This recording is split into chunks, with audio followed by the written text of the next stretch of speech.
That was fighting for gay rights, and people were killed.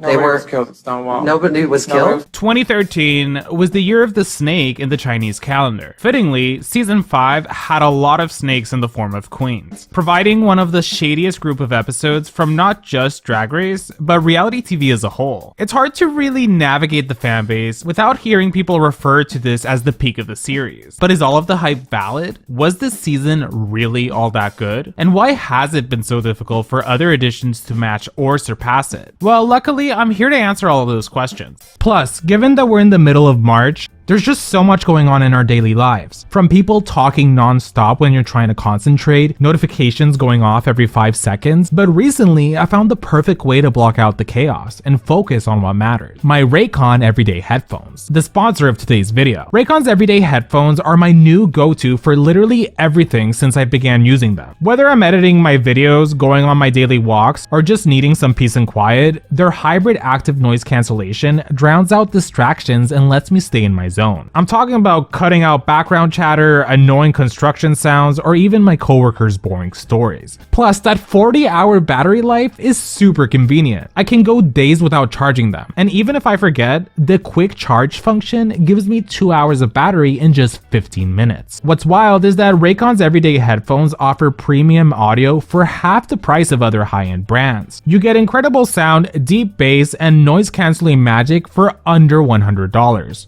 Raycon offers a 30-day happiness guaranteed, no questions asked. But take it from me, you'll be very happy once you get them. To experience premium sound wherever you go, head to buyraycon.com/greengate25 or click the link in the description to get 25% off Raycon's best-selling everyday headphones and supporting the channel in the process. Now, let's begin. Season 5 was a milestone for the RuPaul's Drag Race franchise. It was one of the first major boosts in ratings within a single year. Now, I know that probably doesn't mean a lot to some of you, considering this franchise in particular has had its growth pretty much be exponential for the past decade. Yet within specifically the first 5 years, season 1 to 3 had small, steady growth, while season 4 saw a slight jump, with more audiences spreading the word to each other about the entertainment goldmine of RuPaul's Drag Race, culminating in season 5 that ended up blowing everything out of the park. It's easy to look back at this season as having been great because it was filled with people that went on to be huge stars, subsequently being pillars in what it meant to achieve international success as a drag artist. But back then, these were literally, at least from a viewer's perspective, just a brand new assortment of queens. They hadn't yet built their legacies, so this was the very beginning of the road. Any achievement that they were going to make in the future wasn't set in stone. In a sense, it's a version of an era of their career that they would never be able to go back to the moment they stepped into that workroom. Like RuPaul said, this was the beginning of the rest of their lives. Season 5 was also the second season to have a $100,000 cash prize. Well, third if you count All Stars 1. But let's be honest, who really counts All Stars 1? JK Kimura. Essentially, they were keeping up with the momentum by raising the stakes, both from the behind the scenes production standpoint and within the actual show. We see this for instance with episode 1's photo shoot challenge, being the water tank that they dumped the queens into, providing us with some very surprisingly artistic shots. Luckily, they had a group of contestants that was able to keep up with the production's ambitious expectations from them. Which brings me to my next point. A very big component for why the cast in the first 10 years of the franchise were so highly praised was because most of the queens had a noticeably high degree of versatility when it came to applying their talents to any respective challenge. Obviously, some were more successful than others, but overall, queens came in oftentimes either knowing their capabilities or not being aware of their hidden potential, as opposed to recent seasons where only a few queens possessed this, while others boxed themselves into disliking comedy challenges because they decided ahead of time that it's not their thing. It's actually at this point that the comedic aspect of success of the series also began to see a rise. Hear me out. While the first 4 seasons did have a lot of comedic themes to it, there was still a hesitation from some of the queens on how to approach a given challenge, some of them taking it more seriously than others. In the eyes of most of them, they viewed RuPaul's Drag Race as another pageant competition, not taking into account that at its core, it was a television show. We saw how queens that went out of their way to treat things in a way that was super serious would end up either being overlooked or placed in the bottom for quote, not being entertaining enough. With season 5, we still get queens like that, such as Alyssa Edwards, who came from the pageant world, where they tend to focus on being professional and elegant, creating a hard time for her to let loose, even though she was naturally funny whenever she'd open her mouth. now. She just didn't know it yet at that point. So it resulted in her not doing well in most of the comedy-based episodes. That's sort of why season 5 is a perfect way to get introduced to the series. And you know I mean it when I say that, because season 5 was the very first season that I ever watched. Most importantly, I'll never forget my reaction when Serena Chacha and Penetration were placed in the bottom 2. And Rue announced that the way that they would decide the elimination would be through a lip sync for your life. Mind you, I had no context at all about this series, so it was hilarious from a viewer standpoint, the different contrasts between the seriousness that was presented within the queens in the competition, and the fact that the fate of each of these girls was weighed entirely on how well they could do lip syncing to a random song. All that was going through my mind was, what is this show, and why am I so invested? Keep in mind, Serena Chacha's split was the first one I ever saw happen on the series, so technically, in that moment, Serena became my lip sync assassin. But that would not last long. So in the same way that future contestants were watching this and learning the framework of what the series was, fans like me were doing the same. Yet while it did go on to become a huge hit, was the promotion for the season up to par too? In terms of the actual promotional side, it wasn't all that impressive, at least beyond basic elements such as the promo trailer. Season 4 brought that cool futuristic spaceship alien aesthetic, with season 5 going for the goddesses theme. They did their promos right after filming episode 1, so while Penetration knew she had been eliminated, the rest of the queens were still riding on the high of still being in the running to become America's Next Drag Superstar. Unfortunately, while the trailer still exists, it's hard to find most of the Meet the Queens from this season.